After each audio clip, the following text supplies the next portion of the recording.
Good morning students, myself Madhuri Tripathi from Harda Degree College Harda. Today I will explain you final account with adjustment. सबसे पहले हम देखते हैं final account क्या है. Final account are prepare to know the profit earn और loss sustained by the business in a particular period of time. It means final accounts are prepared means final accounts हम prepare करते हैं to know the profit earn और loss. Profit या loss कितना हमने लिया है for a particular period of time. इसके लिए हम बनाते हैं final account. In order to determine the profit and loss of business, trading profit and loss account और इनकम स्टेटमेंट इज प्रिपेयर्ड. जब हम डिटरमाइन करते हैं कि बिजनेस में कितना प्रॉफिट हुआ है या कितना लॉस हुआ है, तो इसके लिए हमको सबसे पहले तैयार करना पड़ता है trading account, profit and loss account, जिसे हम इनकम स्टेटमेंट भी कहते हैं. Next, final account gives an idea about the profitability and financial position of a business to its management, owners and other interested parties. Final account हमको एक idea देता है कि हमको कितनी प्रॉफिटेबिलिटी हुई है बिजनेस में. प्रॉफिटेबिलिटी मीन्स कितना प्रॉफिट हमने बिजनेस में अर्न किया है, and financial position of a business, और हमको हमारी फाइनेंशियल पोजीशंस को भी वो बताता है. फाइनेंशियल पोजीशन से मतलब यहाँ ये होता है कि हमारे पास कितनी असेट्स है और कितनी लाइबिलिटीज़ है. ये सब पोजीशंस वो फाइंड आउट करके देता है बिजनेस मैनेजमेंट को, owner of the business and other interested party. यहाँ पर हम लोग देख रहे हैं management, owner and other interested party. It is the user of final account. User of final account means ये लोग फाइनल अकाउंट को यूज करते हैं. मैनेजमेंट जो इंटरनल पार्टी कहलाती है, ओनर ये भी बिजनेस में इंटरनल पार्टी होती है, and other interested party means government, bank, customer, हमारा कंज्यूमर, जो अदर इंटरेस्टेड पार्टी में आती है, जो हमारी एक्सटर्नल पार्टी कहलाती है. It is the user of final account. Next, it is the combination of the following statement. It is the combination means final account is the combination of the following statement. जब हम final account तैयार करते हैं तो हम लोग एक combination करते हैं उसमें, जिसमें हम लोग 3 टाइप्स ऑफ अकाउंट्स प्रिपेयर करते हैं. फर्स्ट इज ट्रेडिंग और manufacturing account, second one is profit and loss account, जिसे हम इनकम स्टेटमेंट भी कहते हैं, and last one is most important balance sheet. ये 3 अकाउंट्स हम प्रिपेयर करते हैं. इन तीनों से हम बनाते हैं हमारा फाइनल अकाउंट. सबसे पहले हम फाइनल अकाउंट बनाते हैं तो सबसे पहले हमको ट्रेडिंग अकाउंट ही बनाना पड़ता है. उसके बाद on the basis of trading account we prepare profit and loss account, and on the basis of profit and loss account our last account is balance sheet. Balance sheet is not a account, it is a statement.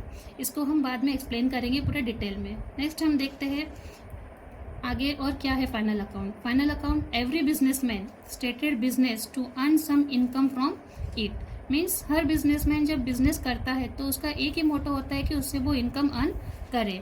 Profit is the net income which the owner get from the business. Profit उसकी एक net income होती है जो owner अपने business से लेता है. To calculate profit और लॉस, हमको प्रॉफिट हुआ है या लॉस हुआ है ये कैलकुलेट करने के लिए हर बिजनेसमैन अकाउंटेंट को अपॉइंट करता है. An accountant has made the final account for the business for a particular accounting period. और फाइनल अकाउंट तैयार करता है अकाउंटेंट, जो वो तैयार करता है for a particular accounting period. Particular accounting period से मतलब होता है it means 1 year, start from 1 April and and on 31 मार्च. जो हमेशा शुरू होता है 1 अप्रैल को और एंड होता है उसका 31 मार्च. इसको हम कहते हैं accounting period and financial year. An accountant prepared final account on the basis of the trial balance. Accountant final account तैयार करेगा on the basis of trial balance. अब हम यहाँ पर एक चीज़ और समझ लेते हैं कि ट्रायल बैलेंस क्या होता है. तो ट्रायल बैलेंस को समझने के लिए सबसे पहले हमको समझना होगा कि हमारी अकाउंटिंग प्रोसेस क्या है, क्योंकि अकाउंट जब हम तैयार करते हैं फाइनल अकाउंट तो इसके लिए हमको एक पूरी प्रोसेस से क्रॉस करना पड़ता है. जो प्रोसेस हमारी स्टार्ट होती है ट्रांजेक्शन से. सबसे पहले बिजनेस में आता है ट्रांजेक्शन्स. उस ट्रांजेक्शन्स को सबसे पहले हम नोट डाउन करते हैं, एंटर करते हैं हमारी जर्नल एंट्री में. On the basis of journal entry उस जर्नल को हम सब डिवाइड करते हैं लेजर्स में. जर्नल से हम पोस्ट करते हैं लेजर, जिसको हम कहते हैं लेजर पोस्टिंग. लेजर पोस्टिंग करने के बाद हम लेजर्स को क्लोज करते हैं और हम बैलेंस फाइंड करते हैं. उस बैलेंस से हम तैयार करते हैं हमारा trial balance. Trial balance is a list of all accounts. It is not a account, it is a statement of balances, जिसमें हम सारे बैलेंसेस का एक लिस्ट तैयार करते हैं, जिसको हम हिंदी में कहते हैं तलपट, जिसमें हम एक सारे खातों की सूची को तैयार करते हैं. और उस ट्रायल बैलेंस से, इस तलपट से हम तैयार करेंगे हमारा फाइनल अकाउंट, जिसको हम कहते हैं trading profit and loss account and balance sheet, to know the financial position of our business. Next, the features of final account, final accounts के फीचर्स, अंतिम खातों की क्या विशेषता है, क्यों हम इसको तैयार करते हैं। तो इसकी सबसे पहली विशेषता, सबसे पहला फीचर्स इसका होता है to know the profitability of the business. सबसे पहला इसका फीचर है, विशेषता है कि हमको हमारे व्यवसाय की लाभदायकता का पता चलता है कि हमको बिजनेस में कितना प्रॉफिट हुआ है या कितना लॉस हुआ है। सेकेंड इसका फीचर आता है, इसकी विशेषता है financial strength. Financial strength means हम लोग कितने फाइनेंशियली साउंड है, कितना हमारे पास कैश है, कितना बैंक बैलेंस है, कितनी असेट्स है, ये सब हमको पता चलता है जब हम फाइनल अकाउंट तैयार करते हैं। तो financial strength. Next one is forecasting and budgeting. हम जब फाइनल अकाउंट तैयार करते हैं तो फाइनल अकाउंट हम तैयार करते हैं एट द एंड ऑफ 31 मार्च।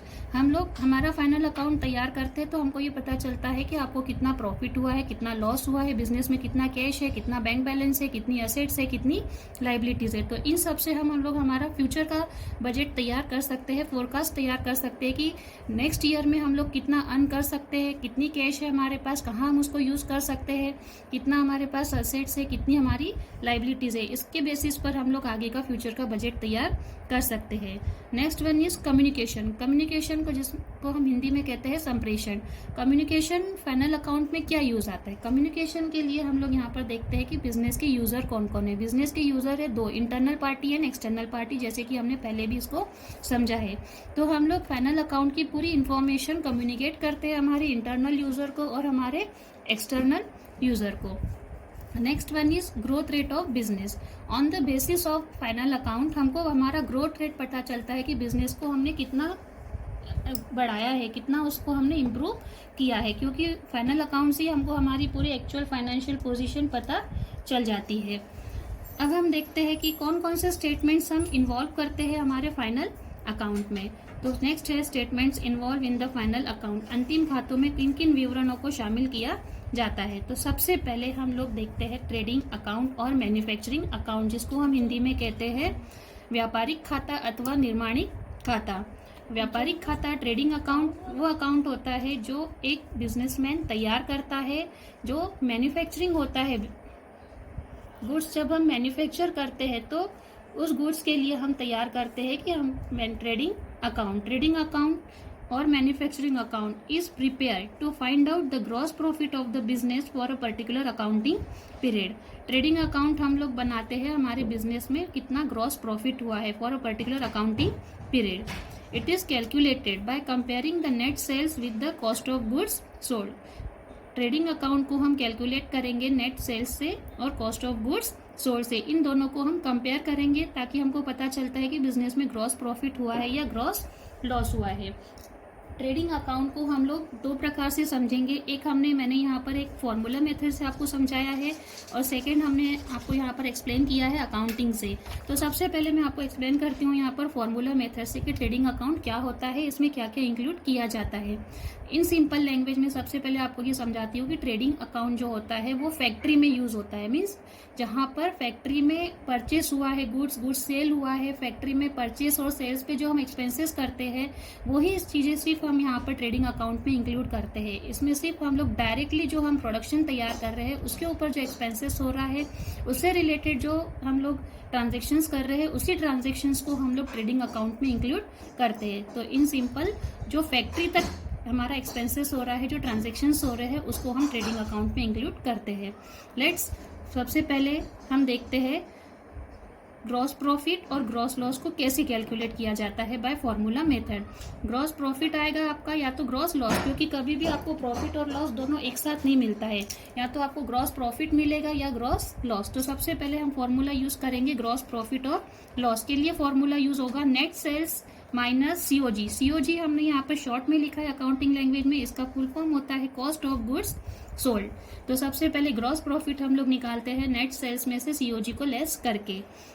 हिंदी में अगर बोला जाए तो सकल लाभ को हम ज्ञात किया जाता है कुल विक्रय में से बेचे गए माल की लागत को घटाने के बाद जो आता है उसको हम कहते हैं सकल लाभ। अब आप बोलोगे कि नेट सेल्स कैसे निकाला जाता है, तो नेट सेल्स के लिए हम लोग यहाँ पर यूज करते हैं net sales is equal to total sales. Total sales means कुल विक्रय कितना हुआ है आपका, उसको हम कहते हैं नेट सेल्स। अब नेट सेल्स में हम लोग लेते हैं cash sale plus credit sales. Sale चाहे आप नगद में कर रहे हो विक्रय या उधारी में, दोनों विक्रय को हम टोटल सेल्स कहते हैं। तो टोटल सेल्स बनता है आपका cash sale plus credit sales. इसमें से हम माइनस कर देते हैं sales return. Sales return mean जो हमने माल बेचा है, बेचा हुआ माल जो हमारे पास रिटर्न आया है, वापस आ गया है, विक्रय वापसी जिसे हम कहते हैं, उसको हम बोलते हैं सेल्स रिटर्न। तो नेट सेल्स हम निकालते हैं टोटल सेल्स।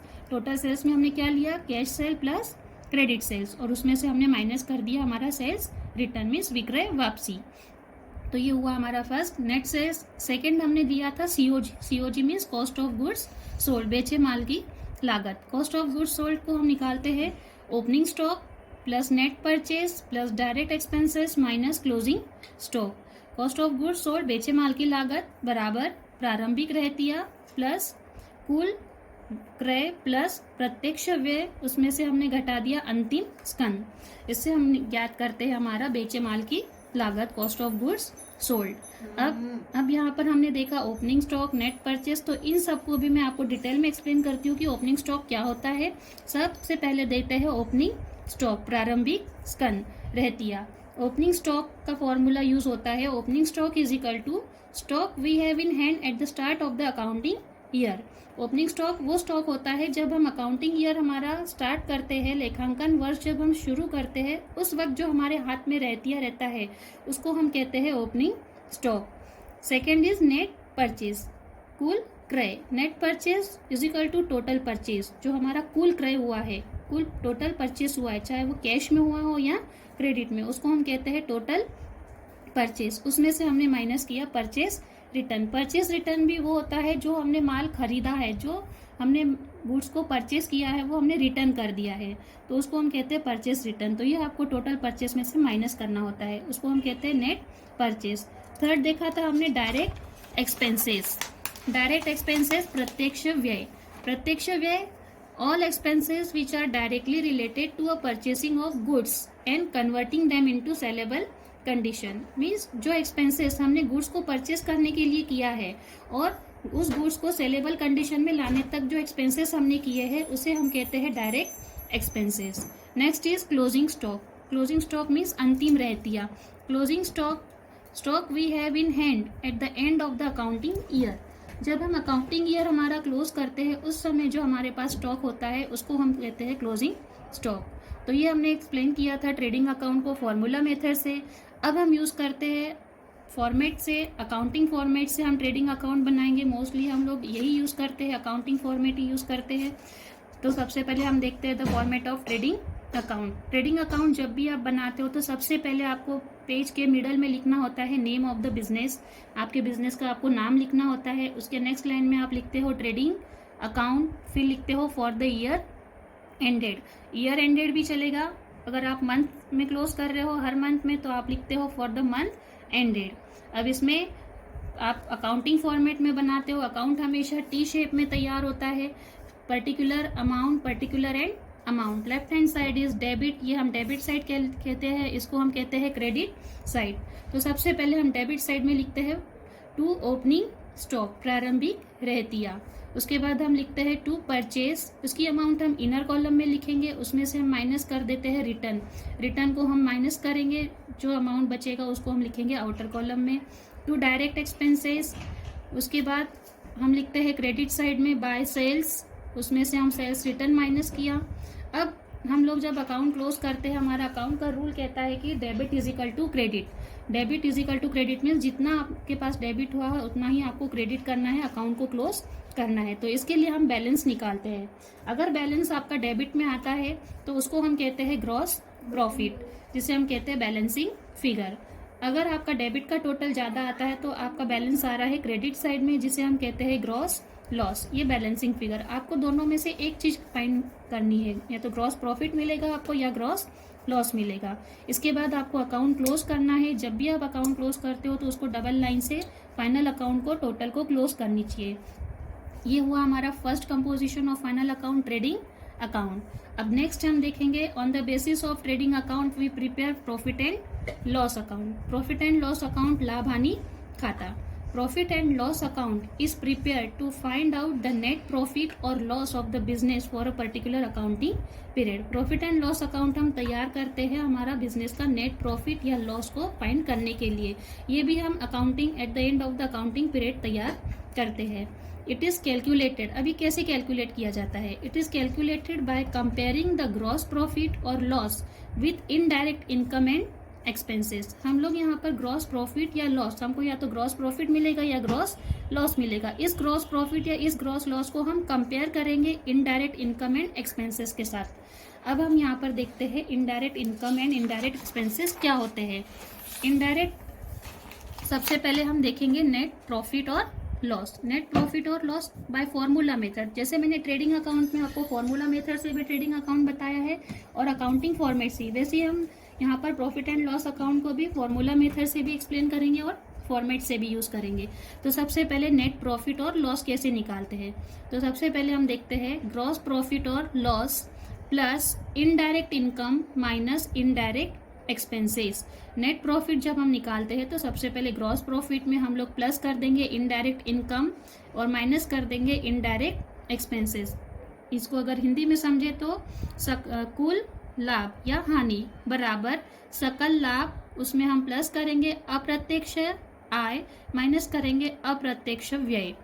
उसके बाद इनडायरेक्ट इनकम क्या होती है, जैसे डायरेक्ट इनकम देखी थी हमने, डायरेक्ट एक्सपेंसेस देखे, वैसे ही इनडायरेक्ट इनकम होती है, इनडायरेक्ट एक्सपेंसेस होती है, अप्रत्यक्ष आय indirect income. Other income which are earn from other than the main operation of the business, वह इनकम जो आपके संचालन से नहीं हो रही हो, अन्य तरीके से आपको मिल रही हो, उसको हम कहते हैं इनडायरेक्ट इनकम। उसके बाद सेकेंड आता है इनडायरेक्ट एक्सपेंसेस, अप्रत्यक्ष व्यय। All business expenses other than direct expenses, मतलब व्यवसाय के जो सारे व्यय जो प्रत्यक्ष नहीं माने गए हैं उसे हम कहते हैं अप्रत्यक्ष व्यय। अब आप बोलोगे कि हम अप्रत्यक्ष और प्रत्यक्ष में क्या डिफरेंट है। अब डायरेक्ट एक्सपेंसेस वो एक्सपेंसेस होते हैं जो directly related to a production पे होते हैं, और इनडायरेक्ट एक्सपेंसेस वो एक्सपेंसेस होते हैं जो हम लोग फैक्ट्री में नहीं करते हम प्रोडक्शन पे ही है। फॉर एग्जांपल अगर मैं पेन मैन्युफैक्चर कर रही हूँ तो मैं पेन मैन्युफैक्चर कर रही हूँ, ये मेरा प्रोडक्शन तैयार हो रहा है फैक्ट्री में। अब मैं इसके लिए वेजेस दे रही हूँ, मेरे पास लेबर अपॉइंट हुआ है, मैं उस लेबर को वेजेस दे रही हूँ। लेबर हमारा काम करता है फैक्ट्री में, तो मैं लेबर को वेजेस दूंगी, तो ये वेजेस हमारे डायरेक्ट एक्सपेंसेस कहलाएंगे और इसको हम लिखेंगे ट्रेडिंग अकाउंट में। लेकिन इसके लिए हम लोग ऑफिस मेंटेन करते हैं, क्योंकि कुछ हम लोग जब बिजनेस करते हैं तो डॉक्यूमेंटेशन भी हमारे पेपर वर्क भी होता है, वो पेपर वर्क हम करते हैं हमारे ऑफिस में, जिसके लिए हम क्लर्क अपॉइंट करते हैं और उन क्लर्क को हम देते हैं सैलरी। तो जो हम क्लर्क को सैलरी दे रहे हैं वो हमारी सैलरी कहलाएगी इनडायरेक्ट एक्सपेंसेस। वो प्रोडक्शन भी खर्चा रहा है, वेजेस भी हम पेन से रिलेटेड कर रहे हैं, क्लर्क को भी अपॉइंट किया है पेन से रिलेटेड ही, लेकिन पेन जो बना रहा है वो फैक्ट्री में बन रहा है, एक लेबर बना रहा है, मजदूर बना रहा है, तो उसको हम वेजेस दे रहे हैं, तो वो फैक्ट्री में जा रहा है इसलिए वो डायरेक्ट में जाएगा वेजेस। और सैलरी जो दे रहे हैं हम क्लर्क को दे रहे हैं, तो क्लर्क जो काम करता है वो ऑफिस में करता है, ना कि फैक्ट्री में बैठ के, इसलिए सैलरी को हम इनडायरेक्ट मानते हैं और वेजेस को हम डायरेक्ट मानते हैं। ये डिफरेंट है डायरेक्ट और इनडायरेक्ट एक्सपेंसेस में। अब हम प्रॉफिट एंड लॉस अकाउंट को ही फॉर्मेट से एक्सप्लेन करते हैं कि प्रॉफिट एंड लॉस अकाउंट कैसे तैयार किया जाता है। तो प्रॉफिट एंड लॉस अकाउंट बनाने के लिए सबसे पहले हम लोग लिखते हैं name of the business, then second line में हम लिखेंगे प्रॉफिट एंड लॉस अकाउंट, और थर्ड लाइन में हम लिखेंगे ब्रैकेट में फॉर द ईयर एंडेड, जो भी आपका ईयर एंडेड रहेगा डैश डैश। अब इसका भी फॉर्मेट आपका टी शेप में बनेगा, जहां पर भी अकाउंट वर्ड यूज होता है उसको हमेशा टी शेप में ही बनाना है। लेफ्ट हैंड साइड आप कहते हैं इसको debit side and it is a credit side. Format same रहेगा, particular amount, particular and amount. सबसे पहले हम डेबिट साइड देते हैं।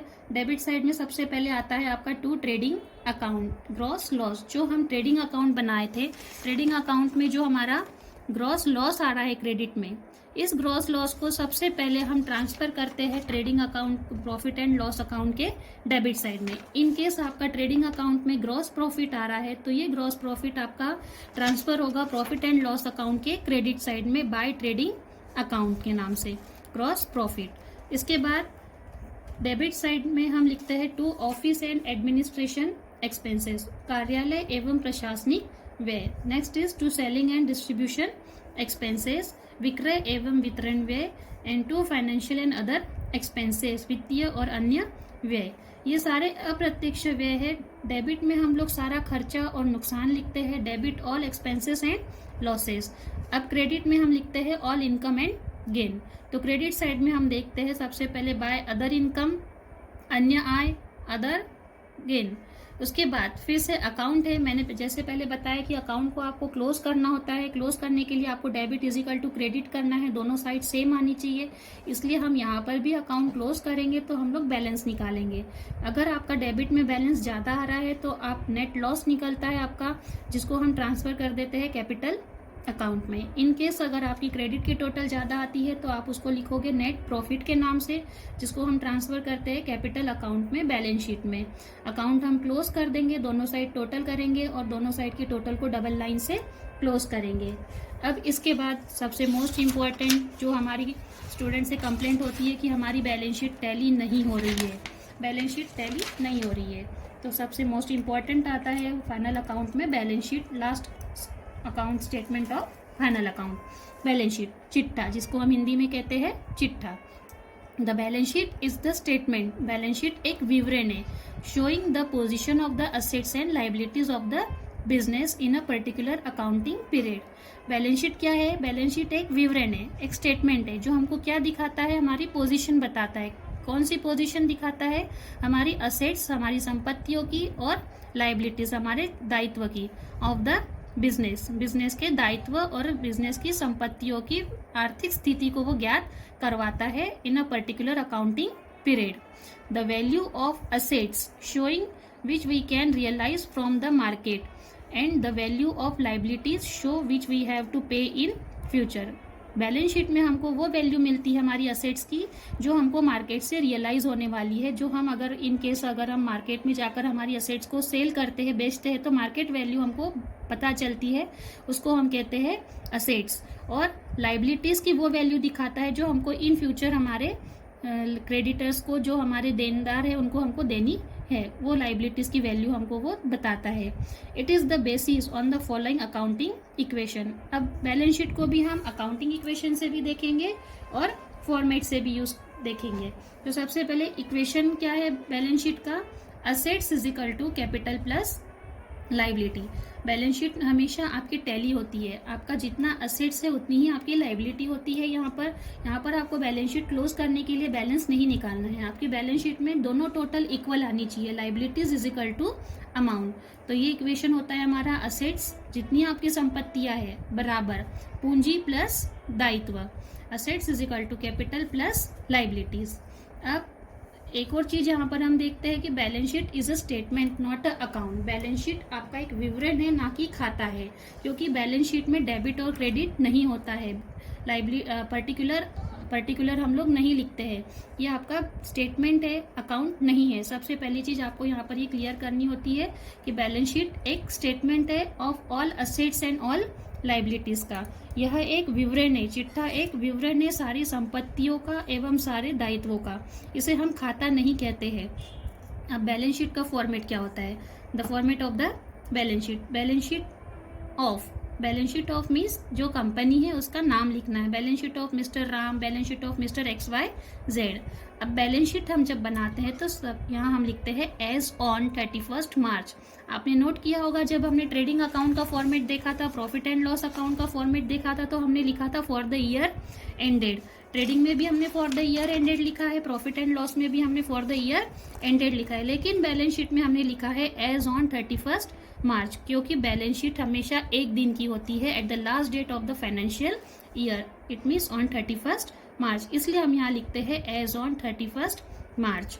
अब बैलेंस शीट जब हम बनाते हैं तो इसमें हम लोग पहले पर्टिकुलर नहीं लिखते हैं, जैसे हमने ट्रेडिंग और प्रॉफिट एंड लॉस अकाउंट में देखा था कि हमने पर्टिकुलर लिखा था, लेकिन यहाँ पर हम पर्टिकुलर नहीं लेते, यहाँ पर हम लेते हैं liabilities, amount, assets and amounts. सबसे पहले लाइबिलिटी साइड, लाइबिलिटी दायित्व जो हमको लोगों को देना है। यहाँ पर भी हम लाइबिलिटीज को दो भाग में डिवाइड करेंगे, 2 पार्ट्स में डिवाइड करेंगे। लाइबिलिटी 2 प्रकार की होती है, एक इंटरनल लाइबिलिटीज होती है और एक एक्सटर्नल लाइबिलिटी होती है। तो ये जो हमने फर्स्ट पार्ट देखा है कैपिटल जो हमारी पूंजी जो व्यवसायी स्वयं बिजनेस में लगाता है, जो ओनर खुद बिजनेस में कंट्रीब्यूट करता है, उसे हम कहते हैं कैपिटल। ये ओनर का खुद का होता है, लेकिन बिजनेस के लिए ये लाइबिलिटी कहलाती है, क्योंकि बिजनेस को अपने ओनर को जितना पैसा हम बिजनेस में लगा रहे हैं वो पैसा हम लोग बिजनेस में से निकालते हैं, इसलिए बिजनेस की क्या कहती है, कैपिटल लाइबिलिटी। अब इस कैपिटल में हमने प्लस किया नेट प्रॉफिट, जो हमने लिया था प्रॉफिट एंड लॉस अकाउंट से। अगर नेट लॉस हुआ तो हम इसको माइनस करते हैं, नेट प्रॉफिट हुआ तो इसको हम कैपिटल में प्लस करते हैं। ड्राइंग, आहरण। अब आहरण क्या होता है, ड्राइंग। अगर ओनर बिजनेस में से अपने पर्सनल यूज के लिए कैश विड्रॉ करता है तो उसे हम कहते हैं ड्राइंग। अगर वो ड्राइंग कर रहा है तो आपका कैपिटल कम हो रहा है, इसलिए हमने ड्राइंग को कैपिटल में से माइनस कर दिया है। ये होती है हमारी इंटरनल लाइबिलिटी, बिजनेस की, ओनर की खुद की होती है ये इसको बाहर किसी को पे नहीं करना है, इसलिए हम इसको इंटरनल लाइबिलिटीज कहते हैं। नेक्स्ट आता है फिक्स लाइबिलिटीज। फिक्स लाइबिलिटीज स्थायी दायित्व, ये जो होते हैं लंबे समय के लिए होते हैं, मोर देन 1 ईयर। और जैसे इसमें आता है डिबेंचर्स, इसके बाद loan, market, bank loan etcetera. Next is current liabilities, जिसे हम हिंदी में कहते हैं चल दायित्व। ये करंट लाइबिलिटीज होती है जो विद इन 1 ईयर आपको आपके ओनर क्रेडिटर्स को पे करनी होती है, जिसमें आती है करंट लाइबिलिटीज में आता है bank overdraft, bills payable, then outstanding expenses etcetera. फिर आते हैं हम लोग असेट साइड्स। असेट साइड्स में भी हमने देखा, सबसे पहले हमने फिक्स असेट्स लिखी है। फिक्स असेट्स वो असेट्स होती है जो लंबे समय तक आपके पास रहती है, जैसे for example land and building, plant and machinery, loose tool, fictitious assets, furniture etcetera. It is about 1 year. Second is current assets चल दायित्व, ये होती है विद इन 1 ईयर जो आपको कैश में कन्वर्ट होकर मिल जाती है। For example cash, cash in hand, bank balance, then marketable securities, short term investment, prepaid expenses etc. Then fictitious assets. Fictitious assets, goodwill, patent, copyright, trademark etc. It is a fictitious assets. तो ये है हमारा balance sheet का format. Balance sheet में हम लोग देख रहे हो यहाँ पर आपने बैलेंस नहीं निकाला है कहीं पर भी, क्योंकि बैलेंस शीट में दोनों साइड इक्वल आनी चाहिए। अगर आपकी बैलेंस शीट टैली नहीं होती है, इट मीन्स आपने कहीं ना कहीं आपकी अकाउंटिंग में गलती करी है। इसलिए सबसे पहले आपको ये देखना है कि बैलेंस शीट आपकी टैली होनी चाहिए, इसमें बैलेंस नहीं निकालते हैं हम लोग। अगर आपकी बैलेंस शीट टैली हो गई है तो आपकी बैलेंस शीट, आपने जो फाइनल अकाउंट बनाया है, आपने जो स्टार्टिंग से ट्रांजैक्शन से लेकर पूरी अकाउंटिंग प्रोसेस की है, वो आपने बिल्कुल सही की है।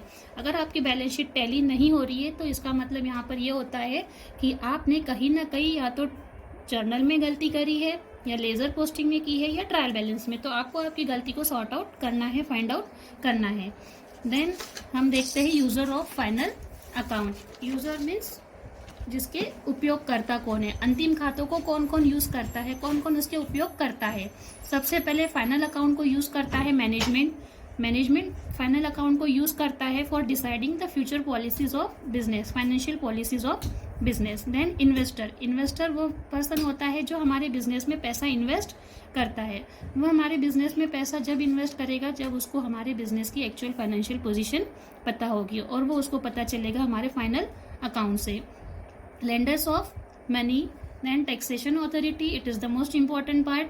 टैक्सेशन अथॉरिटी जिसको हम टैक्स पे करते हैं, हम लोग टैक्स पे करते हैं हमारे इनकम पर, और हमारी इनकम हमको पता चलेगी जब हम फाइनल अकाउंट तैयार करेंगे। नेक्स्ट वन इज गवर्नमेंट यहाँ पर मोस्ट इम्पॉर्टेंट रोल प्ले करती है, क्योंकि जो बिजनेस हम कर रहे हैं वो लीगल है या इलीगल है।